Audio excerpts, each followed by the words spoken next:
Hello, ഇന്നത്തെ video വായിച്ചു തുടങ്ങാൻ ആഗ്രഹിക്കുന്ന ആളുകൾക്ക് വേണ്ടിയിട്ടുള്ളതാണ്. ഒരുപാട് നാളായിട്ട് വായിക്കണം എന്നാഗ്രഹമുണ്ട്.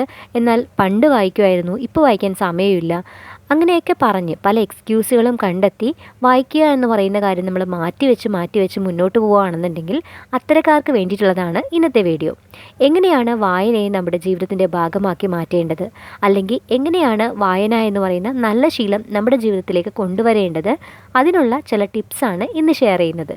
ഈസി ആയിട്ട് എല്ലാവർക്കും ഫോളോ ചെയ്യാൻ പറ്റുന്ന കാര്യങ്ങൾ തന്നെയാണ്. അതിൽ ഒന്നാമതായിട്ട് പറയാനുള്ള കാര്യം എന്ന് പറയുന്നത് schedule the habit in your daily routine എന്നുള്ളതാണ്. എന്ത് ഹാബിറ്റും നമ്മൾ നമ്മുടെ ജീവിതത്തിലേക്ക് കൊണ്ടുവരാൻ ആഗ്രഹിക്കുമ്പോൾ നമ്മൾ ഏറ്റവും ആദ്യം ചെയ്യേണ്ട കാര്യമാണ് അതിനുവേണ്ടി സമയം നമ്മൾ കറക്റ്റായിട്ട് ഷെഡ്യൂൾ ചെയ്ത് വെക്കുക എന്നുള്ളത്. ഇങ്ങനെയൊരു സമയം ഷെഡ്യൂൾ ചെയ്യുമ്പോൾ ശ്രദ്ധിക്കേണ്ട ഒരു കാര്യമാണ്, മറ്റുള്ളവർ ചെയ്യുന്ന ചില ശീലങ്ങൾ കണ്ടിട്ട് അത് അതേപടി ചെയ്യാൻ ശ്രമിച്ചു കഴിഞ്ഞാൽ നമ്മൾ തീർച്ചയായിട്ടും ഫെയിലിയർ ആയി പോവും. ചിലർക്ക് ചിലപ്പോൾ രാവിലെ എഴുന്നേറ്റ് വായിക്കുന്നതായിരിക്കും ഇഷ്ടം, അല്ലെങ്കിൽ കിടക്കുന്നതിന് മുന്നേ വായിക്കുന്നവരുണ്ടാവാം. ഇതൊക്കെ തീർച്ചയായിട്ടും നല്ല കാര്യം തന്നെയാണ്. പക്ഷേ നിങ്ങൾ ഓർക്കേണ്ടത്, നിങ്ങൾക്ക് എപ്പോഴാണോ ഫ്രീ ആയിട്ട് കുറച്ച് സമയം ദിവസവും കണ്ടെത്താനായിട്ട് സാധിക്കുന്നത് ആ സമയം വേണം വായിക്കാനായിട്ട് തിരഞ്ഞെടുക്കേണ്ടത്. അല്ല, രാവിലെ ഒരുപാട് ബിസി ആയിട്ട് ജോലി ചെയ്യുന്ന ആളുകളാണെന്നുണ്ടെങ്കിൽ രാവിലെ വായിക്കണം എന്ന് പറഞ്ഞ് ടൈം സെറ്റ് ചെയ്ത് കഴിഞ്ഞാൽ തീർച്ചയായിട്ടും നമുക്ക് ആ സമയത്ത് വായിക്കാൻ പറ്റിയെന്ന് വരില്ല.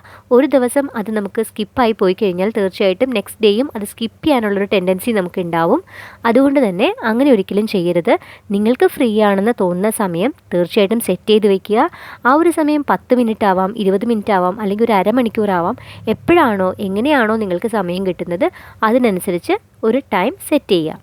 ഇനി രണ്ടാമത്തെ കാര്യം എന്ന് പറയുന്നത് set A practical reading goal എന്നുള്ളതാണ്. ചില ആളുകളുണ്ട്, ഒരു മാസം ഒരു ബുക്ക് വെച്ച് വായിക്കണം, അല്ലെങ്കിൽ 2 ബുക്ക് വെച്ച് വായിക്കണം എന്നൊക്കെ ഒരു ഗോൾ സെറ്റ് ചെയ്യാറുണ്ട്. ഇത് തുടക്കക്കാരെ സംബന്ധിച്ചിടത്തോളം ഇങ്ങനൊരു കാര്യം ചെയ്തു കഴിഞ്ഞാൽ നമ്മളത് ഫോളോ ചെയ്യാനുള്ള ചാൻസ് വളരെ കുറവാണ്. ഫസ്റ്റ് മന്ത് തന്നെ നമുക്ക് ഉദ്ദേശിക്കുന്ന ഗോളിലേക്ക് എത്താൻ സാധിച്ചില്ല എന്നുണ്ടെങ്കിൽ നമ്മൾ ഡിസപ്പോയിൻറ്റഡ് ആവും. നമ്മൾ ആ ഹാബിറ്റ് പകുതിക്ക് വെച്ച് ഒഴിവാക്കാനായിട്ട്, അല്ലെങ്കിൽ അത് ഉപേക്ഷിച്ച് പോകാനായിട്ട് ചാൻസ് ഉണ്ട്. അതുകൊണ്ട് ഒരിക്കലും ഒരു ബിഗിനറായിട്ടുള്ള ആൾ ഇതുപോലെ ഒരു ബുക്ക് ഒരു മാസം വായിക്കുക എന്ന് പറയുന്ന ഗോളൊന്നും സെറ്റ് ചെയ്യേണ്ട.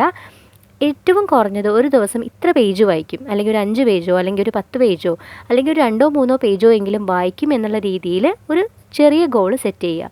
എന്നിട്ട് അത് ഫോളോ ചെയ്യാനായിട്ട് ശ്രമിക്കുക. അങ്ങനെയാവുമ്പോൾ നിങ്ങൾക്ക് ആ ഹാബിറ്റ് തുടർന്ന് പോകാനായിട്ട് വളരെയധികം ഈസി ആയിട്ടുള്ള ഒരു കാര്യമായിട്ട് ഫീൽ ചെയ്യും.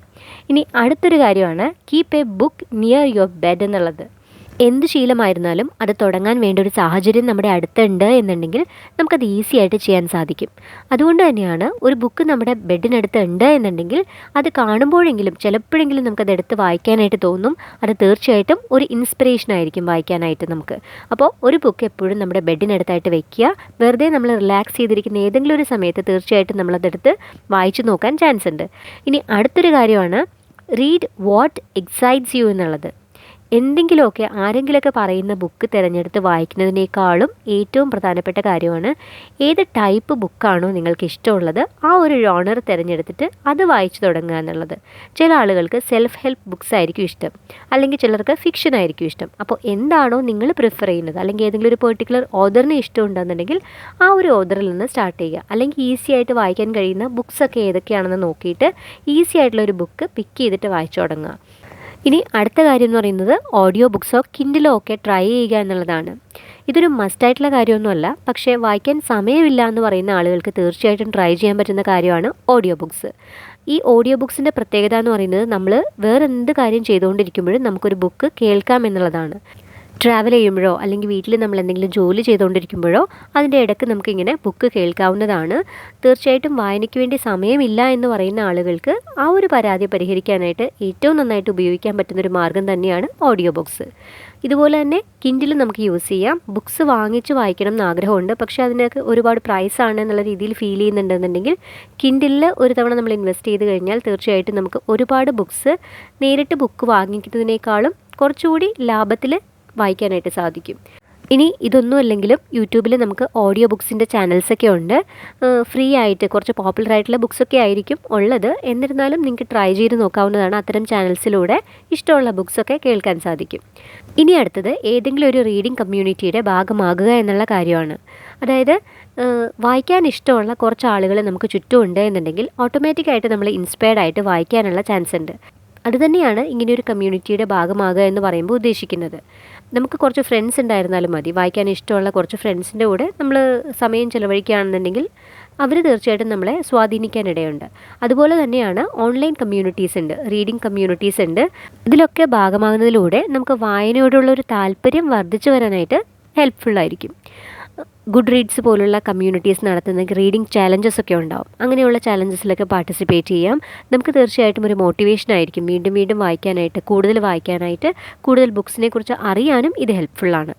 ഇനി ലാസ്റ്റ് ടിപ്പായിട്ട് പറയാനുള്ളത് carry A book with you always എന്നുള്ളതാണ്. നിങ്ങൾ എവിടെ പോയാലും നിങ്ങളുടെ കയ്യിൽ ഒരു ബുക്ക് ഉണ്ടായിരിക്കുക. വായിക്കാൻ നിങ്ങൾക്ക് സമയമുണ്ടായിരുന്നാലും ഇല്ലെങ്കിലും ശരി, ഒരു ബുക്ക് എപ്പോഴും കയ്യിൽ കരുതുക. നിങ്ങൾ വിചാരിക്കാത്ത സമയത്തൊരു ട്രാഫിക് ബ്ലോക്ക് കിട്ടുമ്പോഴോ അല്ലെങ്കിൽ എപ്പോഴെങ്കിലും നിങ്ങൾ പുറത്തിറങ്ങുമ്പോൾ ഒരുപാട് സമയം ഒരു കാര്യത്തിന് വേണ്ടി വെയിറ്റ് ചെയ്യേണ്ടി വരുമ്പോഴോ ഒക്കെ നിങ്ങൾക്ക് ആ സമയം യൂട്ടിലൈസ് ചെയ്യാനായിട്ട് നിങ്ങളുടെ കയ്യിലുള്ള ഈ ബുക്ക് ഉപയോഗിക്കാവുന്നതാണ്. വായന എന്ന് പറയുന്ന കാര്യവും നടക്കും, അതുപോലെ തന്നെ ആ സമയത്തെ കൂടി നിങ്ങൾക്ക് എഫിഷ്യൻ്റായിട്ട് യൂട്ടിലൈസ് ചെയ്യാനായിട്ട് സാധിക്കും. അപ്പോൾ തീർച്ചയായിട്ടും വായിക്കാൻ ആഗ്രഹിക്കുന്ന ആളാണെന്നുണ്ടെങ്കിൽ ഒരു ബുക്ക് എപ്പോഴും കയ്യിൽ കരുതാനായിട്ട് ശ്രദ്ധിക്കുക. അപ്പോൾ ഇതൊക്കെയാണ് വായിച്ചു തുടങ്ങണമെന്ന് ആഗ്രഹിക്കുന്ന ആളുകൾക്ക് വേണ്ടിയിട്ടുള്ള 7 ടിപ്സ്. ഇന്നത്തെ വീഡിയോയിൽ അത്രത്തോളം നന്നായിട്ട് പ്രസൻറ്റ് ചെയ്യാനായിട്ട് എനിക്ക് സാധിച്ചിട്ടില്ല. എൻ്റെ ത്രോട്ട് പെയിനൊക്കെ ആയതുകൊണ്ട് സൗണ്ടൊക്കെ ഒരുപാട് ചേഞ്ച് ആയിട്ടുണ്ട്. എന്നിരുന്നാലും കുറേ ഡേയ്സായിട്ട് ഈ വീഡിയോ റെക്കോർഡ് ചെയ്യണമെന്ന് വിചാരിക്കുന്നുണ്ടായിരുന്നു. ഇനി വെയിറ്റ് ചെയ്താൽ ചിലപ്പോൾ ഇത് സ്കിപ്പായി പോകാൻ ചാൻസ് ഉണ്ട്. അതുകൊണ്ട് ധൃതിയിൽ റെക്കോർഡ് ചെയ്തിട്ടുള്ള വീഡിയോ ആണ്. മിസ്റ്റേക്സ് ഉണ്ടാവും എന്നറിയാം. എന്നിരുന്നാലും പറഞ്ഞ കാര്യങ്ങളിൽ എന്തെങ്കിലുമൊക്കെ നിങ്ങൾക്ക് യൂസ്ഫുൾ ആയിട്ടുണ്ടാവും എന്ന് വിചാരിക്കുന്നു. അടുത്ത നല്ലൊരു വീഡിയോ ആയിട്ട് നമുക്ക് വീണ്ടും കാണാം. അതുവരെ ബൈ.